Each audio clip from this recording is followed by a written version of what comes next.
अर्पिता 18 साल की हो गई थी, इसलिए उसकी शादी रचाई गई। शादी में मायके में आए मेहमानों ने अर्पिता को कुछ न कुछ खिलाना शुरू कर दिया।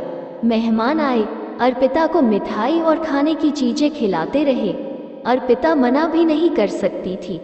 किसी तरह अर्पिता की शादी हो जाती है और वह अपने ससुराल आती है। शादी की रात से ही अर्पिता के पेट में गड़बड़ हो रही थी। जैसे तैसे फेरों के समय उसने अपने आप को संभाल लिया, पर अब उसकी हालत और ज़्यादा बिगड़ने लगी। अब नई नवेली बहू किसे कहे और कैसे कहे। इतने में ही अर्पिता की नंद अर्पिता के लिए ढेर सारा मक्खन लगाकर आलू के पराठे और दही रखकर चली जाती है। अब अर्पिता ना खाए तो भी बुरी बनेगी और खाए तो भी उसकी हालत और ज़्यादा खराब होगी। अर्पिता पूरी तरह फंसे चुकी थी। इतने में अर्पिता की सास वहां आ जाती है और कहती है, अरे अर्पिता बहू, तुमने अभी तक खाना नहीं खाया, मेरे हाथ के पराठे पसंद नहीं आए क्या? अर्पिता बोली, अरे नहीं नहीं माँ, खाना तो सब ठीक है। सास, तुम्हारे ससुर जी ताजी ताजी जलेबी और रबड़ी लेकर आए हैं। वो बोल रहे थे कि यहाँ के प्रसिद्ध हलवाई की रबड़ी और जलेबी है, अर्पिता को जरूर खिलाना, बड़े मन से उन्होंने तुम्हारे लिए भेजी है।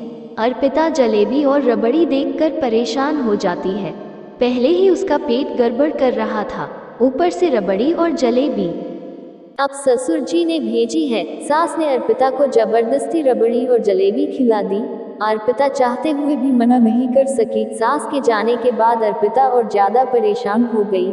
वो बार बार टॉयलेट भागे, फिर बाहर आए, फिर भागे, फिर बाहर आए। जिस बात का डर था वो ही हुआ। अर्पिता को दस्त लग गए। बार बार दस्त जाने से अर्पिता को कमजोरी महसूस होने लगी। अर्पिता टॉयलेट में थी, तभी उसकी नंद वहां आ गई और बोली, अरे अर्पिता, तुम अभी टॉयलेट में ही हो? माँ बहुत देर से तुम्हारा इंतजार कर रही है। मोहल्ले के रिश्तेदार और औरतें मुंह दिखाई की रस्म के लिए हॉल में जमा हो गए हैं। अर्पिता, अभी आई दीदी, आप चलो, मैं अभी आती हूँ। नंद चली गई, पर अर्पिता के दस्त रुकने का नाम ही नहीं ले रहे थे। उसकी हालत और ज्यादा खराब हो रही थी। जैसे तैसे तैयार होकर अर्पिता हॉल में पहुंची। सब औरतें मुंह दिखाई की रस्म के लिए आती है और अर्पिता को मीठा खिलाने लगती है। अर्पिता ना चाहते हुए भी सारी मिठाई खा लेती है। सब लोग चाय नाश्ता करने लगते हैं और मजबूरी में अर्पिता को भी करना पड़ता है। अब अर्पिता से वहां बैठा नहीं जा रहा था।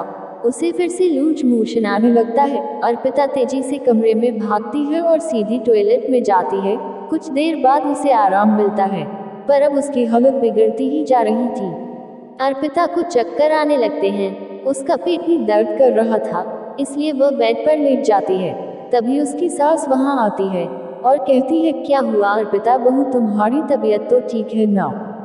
अर्पिता, जी जी माँ, मैं ठीक हूँ। अर्पिता सही जवाब ही नहीं दे पाती है। इतने में उसे फिर से लूज मोशन आ जाता है और वह टॉयलेट में भाग जाती है। जब अर्पिता टॉयलेट से बाहर आती है तो उसकी सास और नंद वही दरवाजे पर खड़ी मिलती है।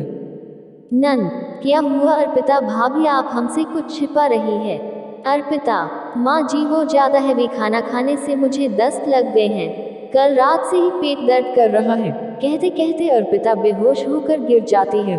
सास और नंद घबरा जाती है। तभी उसके ससुर जी वहां आते हैं।